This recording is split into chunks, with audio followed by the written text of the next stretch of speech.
안녕하세요. 교육위원장 주명희입니다. 오늘은 세월호 7주기를 맞아 우리의 전 대표님이시자 대구 4.16연대 집행위원장이신 한유미 회원님 모시고 세월호 관련한 이야기를 나눠보도록 하겠습니다. 안녕하세요. 안녕하세요. 반갑습니다. 네. 그런데 먼저 저는 집행위원장이 아니고 집행위원장 직무대행입니다. 아, 직무대행이시구나요. 네. 네, 알겠습니다. 그 세월호 때문에 또 바쁜 시기이기도 하지만 또 얼마 전에 본업이신 정교조 대구지부 사무실 이사도 있었다고 들었습니다. 한참 바쁘셨을 것 같은데 근황을 잠시 소개해 주세요. 네네. 정교조가 뭐 다 아시는 것처럼 법의 노조로 오래 있다가 이제 법내 노조로 진입도 하고 이렇게 하면서 이사를 했는데 20년 만에 이사를 했습니다. 예, 그래서 엄청난 짐과 130평 건물 이제 사무실 유지하고 있던 그 이사가 진행이 되어서 한참 동안 이사에 이제 좀 매여서 지냈던 것 같고요. 그래서 그 결과 발목, 허리 등등의 나이가 들어서 이게 기억나신 거예요? 회복이 되지 않습니다. 그래서 회복 중이라는 말씀을 드리는데 벌써 7주기 7년이라고 생각하니까 너무 지난 그 7년 너무 빠르게 지나갔다 이런 생각이 드는데요. 또 뭐 다른 분들한테도 다르게 또 느껴지실 때 7년이라고 생각합니다. 많은 일이 있었기도 한데 또 우리가 대구가 2학년 3반 그 부모님들하고 좀 남다른 관계가 있고 대구 안산을 이제 오고 가기도 했는데요. 여러 활동들 가운데서도 특히 부모님들이 왜 노숙, 단식, 또 삭발 투쟁을 이렇게 하시고 이렇게 하셨잖아요. 그런 부모님들을 좀 가까이서 보시고 또 함께 하시면서 너무 마음이 힘드셨을 것 같습니다. 네. 안 그래도 사실 어머님들하고 부모님들하고 같이 있으면 막 웃기도 하고 떠들기도 하고 막 이러고 다니는데 이웃처럼 이렇게 막 지내는데 누가 다른 분들이 이렇게 부모님들 근황이 어떠냐 저한테 물으시는 경우가 있어요. 그러면 진짜 그냥 저절로 눈물이 이렇게 막 미치는 거예요. 그래서 말씀하셨던 것처럼 그 작년 이제 가을부터 시작해서 겨울까지 부모님들이 그 세월호 참사 진상 규명을 좀 이 문재인 정부 요구하면서 청와대 앞에서 노숙 농성도 진행하시고 뭐 할 수 있는 건 다 하셨던 삭발도 하시고 기억을 하실 거예요. 돌아보니 임경빈 학생의 어머님 같은 경우에는 89일 동안 노숙 농성을 하셨고 부모님들이 40일 농성을 하셨더라고요. 그래서 그런 모습을 보면 진짜 이제 그 부모님들이 또 연령대가 다 저희 40대, 50대 이러시다 보니까 세월호 참사 투쟁을 하면서 할 수 있는 걸 다 하시고 뭐 길거리에서 뭐 어디든 뭐 아시는 바와 같은 그런 일들을 하셨기 때문에 실제로 건강도 신체적인 건강과 또 마음의 건강까지도 매우 고통스러운 상황이구나라고 생각하면 웃고 떠들고 하다가도 항상 마음이 아프고 예 그렇습니다. 예, 예.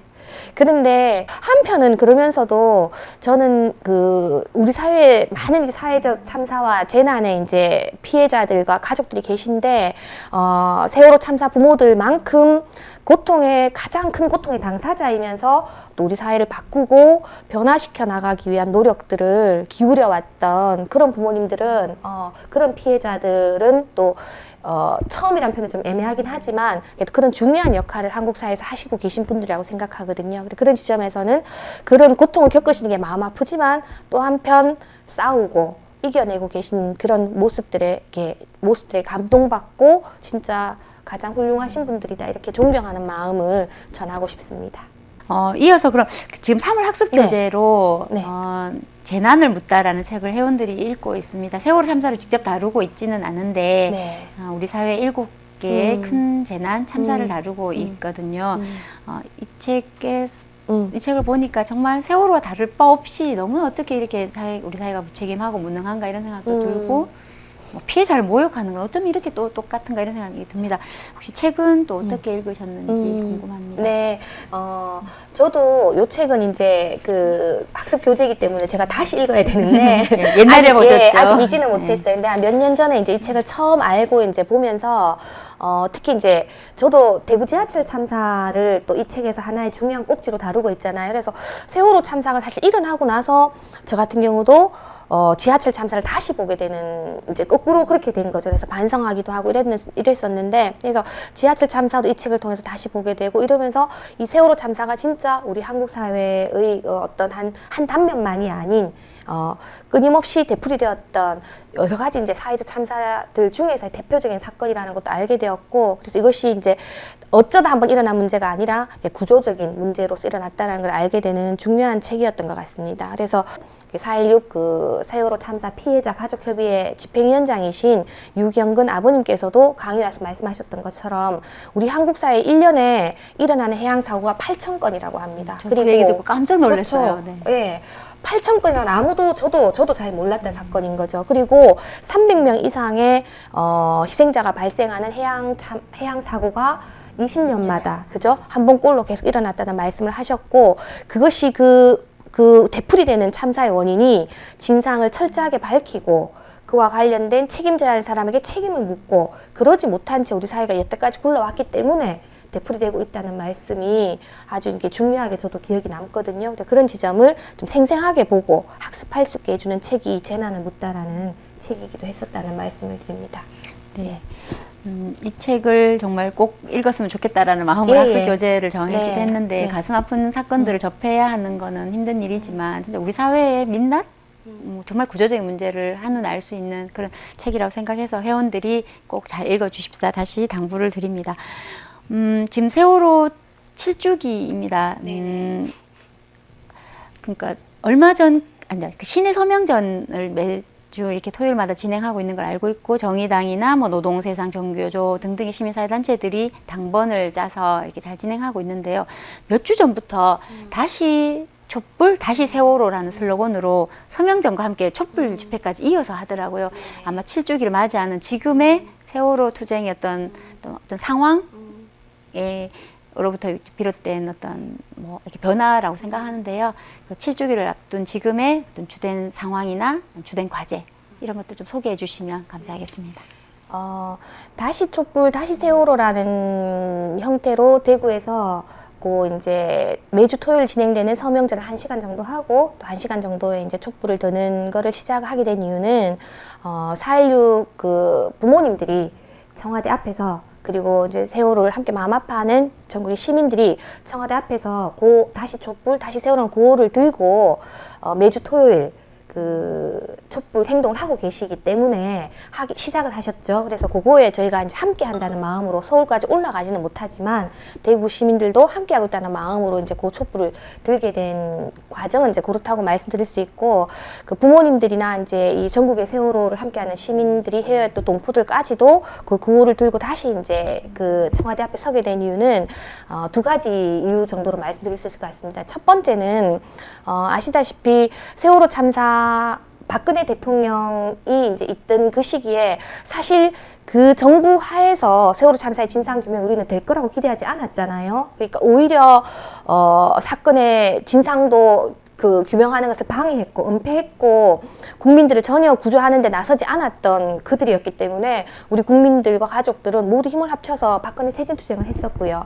그리고 이제 이 새로운 정부가 촛불의 힘으로 싸운 힘으로 다시 들은 정부가 이제는 그 진상규명에 한 발 더 다가가 줄 것이다. 다들 당연히 기대를 하게. 그렇게 할 수 있도록 우리가 더 힘을 보태야 되겠다. 이제 이렇게 마음 먹고 지내온 시간이었잖아요. 근데 그게 이미 훨씬 내년이면 임기가 끝나는 그런 상황이 되어버린 거죠. 그런 상황인데도 불구하고 지금도 여전히 세월호 참사의 진상규명을 할 수 있는 출발 침몰의 원인 그리고 구조가 제대로 이루어지지 않고 방기되었던 이유 그리고 그 진실을 밝히기 위해서 노력했던 것들을 조차도 방해했던 이런 과정들이 명확하게 밝혀지거나 그리고 그런 진상 규명에 근거한 책임자들에 대한 책임을 묻는 과정이 이 이제 문재인 정부 들어서고 나서 거의 답보 상태에 있는 이 상황이 실제로 3년여 이상 지속되었다는 것에 대한 말씀을 좀 드리고 싶고 그렇기 때문에 그리고 이제 거기에 말씀하신 것처럼 이제 남은 시간이 별로 많지 않다는 거죠. 내년 3월이면 대선 그러니까 가족들과 함께 세월호 참사를 겪었고 대통령께서 몇 번이나 진상규명에 대해서 의지를 밝히고 약속하셨던 이 정권 하에서조차 세월호 참사 진상규명이 되지 않는다면 우리는 그 다음을 정말 기대할 수 있을까 하고 생각해보면 마음이 너무나 염려스럽고 조급해지고 그리고 그런 가운데 가족들의 고통은 더 커지고 있고 이제 이런 것 속에서 실제로 이제 7주기를 그냥 보내서는 안 된다. 다시 한 번 더 세월호 참사의 진상규명에 대해서 명확하게 국민들이 요구하고 있다는 걸 보여줘야 된다라고 생각하거든요. 그런 과정에서 세월호 참사 진상규명을 앞두고 7주기를 앞두고 다시 촛불 또 다시 세월호라는 구호를 들고 국민들이 나서고 있다고 그렇게 생각을 하고 있습니다. 네, 정말 그 촛불 정부에 대해서 다른 건 몰라도 세월호 참사의 좀 진실 규명은 어떻게든 이루어지지 않겠는가라는 기대를 갖고 있었는데 지금까지도 그런데 하나도 이렇게 이루어지지 않고 있다는 데 대한 실망이나 어떤 그런 좀 배신감 이런 게 크다고 생각을 합니다. 그럼 이번 7주기에 좀 뭔가 더더욱 힘을 집중하고 이래야 될 것 같은데 사실 현실적으로는 코로나 때문에 특히 수도권의 코로나 때문에 뭐 예전 같은 서울 집중이나 안산 집중 이런 기획은 어려울 것 같거든요. 그럼 대구에서는 좀 어떻게 7주기를 좀 네. 준비하고 계시는지요? 네, 말씀하셨던 것처럼 4월 16일 당일은 안산에서 기억식을 하게 되지만 그것도 지금 뭐 코로나나 이런 것 때문에 가족들이 다 참가하기도 어려운 그런 사정들이 있다고 말씀하시더라고요. 그래서 그러니까 열린 공간에서 열리는 그런 행사들은 아무래도 좀 없게 되겠지만 전국의 시민 동포들이 함께 할 수 있는 뭐 온라인 행동이라든가 마스크 펀딩이라든가 이런 것들 아마 이루어질 거예요. 그런 부분에도 이제 대구 시민들도 아마 적극적으로 결합을 할 거라고 기본적으로 생각을 좀 하고 있고 해 주십사 하는 말씀도 드리고요. 그 대구에서는 어쨌든 대구가 지금 그나마 이제 코로나가 그렇게 막 크게 엄청나게 네. 확산되지 않고 있는 상황이기도 하고 또 사실 이 주기가 될 때 시민들에게 현황을 알려도 내고 또 관심도 가지시도록 하는 게 굉장히 중요하고 절박한 문제이기 때문에 그래도 오프라인의 행사를 저희가 대구가 2개 정도를 잡았습니다. 첫 번째는 기본적으로는 참 4월 5일 오전 11시에는 기자회견을 시민사회단체들 대표자들이 모여서 시청 앞에서 진행을 할 계획이고요. 또 시민들과 함께 할 수 있는 행사는 크게 2가지인데 일단 오프라인 행사는 첫 번째는 4월 9일 날 금요일 날 저녁 7시에 대구 백화점 앞에서 세월호 참사 7주기 대구 시민 문화제를 진행할 계획입니다. 일주일 전에 하게 네네, 되네요. 그렇습니다. 그래서 그날 특히 이제 4.16 합창단 그 부모님들과 시민들이 함께 구성되어 있는 합창단이 대구에 와서 그날 좀 먼 길을 달려오셔서 공연도 하고 말씀도 나누실 거예요. 그래서 그 행사를 진행을 하게 될 계획이고 그렇게 되면 시민들이 좀 함께 하셔서 안전한 거리를 띄워두기를 하면서 좀 같이 해주시면 좋겠다는 말씀을 좀 드리고 그리고 4월 16일 당일날 안산에서는 이제 부모님들께서 이제 기억식이나 이렇게 활동을 하실 텐데 저희 대구 시민들은 함께 할 수 있도록 분향소를 오전 9시부터 좀 저녁 늦게까지 차려서 진행을 할 계획입니다. 온라인이 네네. 아니라 네네, 실제 어디에 분향소를 한의극장하고 그 대구백화점 사이에 금강제화 정도의 위치 앞에서 이제 그 분향소를 차릴 예정이고 저희 이제 정금교 목사라고 이제 공동 대표로 계신 목사님과 또 다른 여러 가지 목회자분들 그리고 대구 시민들이 함께 이제 분향소를 지킬 계획입니다. 그래서 시간이 되시면 꼭 오셔서 함께 악동을 나눠주십사는 말씀드리고요. 그 외에 기본적으로 해왔던 뭐 현수막 걸기라든가 그러니까 노란 리본 SNS상에서 노란 물결 운동이라든가 이런 것들을 기본적으로 진행을 하고 안내도 드릴 테니까. 네, 그 이제 노란 물결 운동 중에 하나인 그 현수막 걸기를 네. 이제 올해도 하신다고 했는데 작년에 70개 걸었다고. 네네네. 근데 올해는 100개를 목표로 한다고 맞습니다. 하더라고요. 네. 네. 작년보다 더 많이 걸어야 되기 때문에 우리 회원들이 또 많이 네. 개인도 되고 네, 단체도 가족 명의로도 하시고 예, 뭐 얼마든지 뭐든 누구나 참여하실 수 있습니다. 네. 그럼 마지막 질문을 좀 드리고 싶은데 저도 뭐 매주 수요일에 동네에서 서명전을 진행하고 있긴 하는데 7곡의 이제 우리 북구 회원들도 7곡의 서명전을 하고 있고 시내 서명전에도 보면 우리 회원들이 좀 많이 열심히 하시더라고요. 이렇게 세월 활동을 아주 열심히 하는 것도 우리 회원들이어서 너무 반갑고 좋은 반면에 그렇다고 또 모든 회원들이 다 세월 활동을 다 함께 하고 있는 건 아니어서 이제 이런 상황에서 세월 활동을 이제 누구보다 열심히 하시면서 대구 살리는데 집행위원장 직무대행이시니까 네. 좀 우리 회원들한테 어떤 얘기를 좀 하시고 싶은 게 있을 것 같아요. 뭐 영상 편지라고 생각하시고 네. 좀 말씀하셔도 좋을 것 같습니다. 뭐 저희가 세월호 참사 일어나고 나서 우리 모두가 가장 많이 했던 말이 미안하다, 예, 함께 하겠다, 고맙다, 사랑한다 그런 말이었던 것 같아요. 그래서 저도 제일 먼저 우리 회원들께는 모든 국민들이 다 같은 마음이겠지만 세월호 참사의 아픔을 잊지 않고 함께 기억하고 행동에 나서주고 지금까지 한결같이 함께 해온 우리 회원들 모두에게 그 마음에 정말 감사하다고 고맙다는 말씀을 서로가 서로에게 제가 뭐 특별해서가 아니라 그렇게 말씀을 정말 꼭 드리고 싶습니다. 그래서 에피소드지만 작년에 4.16 진실버스 대구에 왔을 때 기억하실 것 같아요. 부모님들이 내려오셨을 때 대구에서만 저희가 간담회나 행사를 한 게 아니고 경북에서는 상주, 성주 이런 곳에서도 진행을 했었어요. 낯익은 지역이네요. 기억하시죠? 우리 회원들이 있는. 예. 저희 농민 회원님들이 많이 계신 지역에서 또 교사들이나 함께 하시는 분들이 계시면서 부모님들 오셨을 때 간담회도 진행을 할 수 있었거든요. 그리고 또 이제 우리 그 경북 회원들께서 세월호 참사를 잊지 않고 주신 아주 선물이었죠. 그래서 그런 부분에서도 감사하다는 인사를 제일 먼저 드리고 싶습니다. 첫 번째로는요.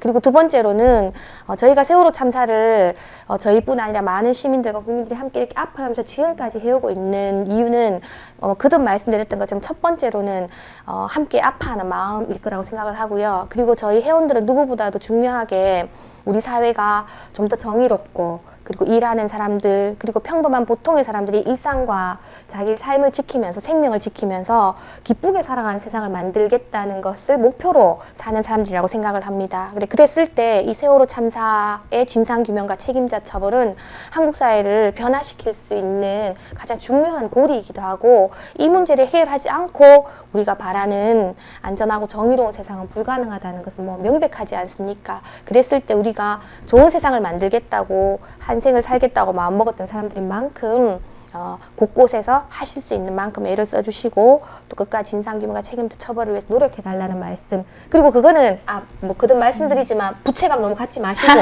하실 수 있는 거 뭐든지 리본만 달아도 함께 기뻐하는 분들이 계시지 않습니까? 그것부터 시작을 해서 집회도 나오고 뭐든지 하실 수 있는 거 다 찾아서 함께 했으면 좋겠다는 말씀을 드리고 학습도 매우 중요하다고 생각합니다. 그렇습니다. 네.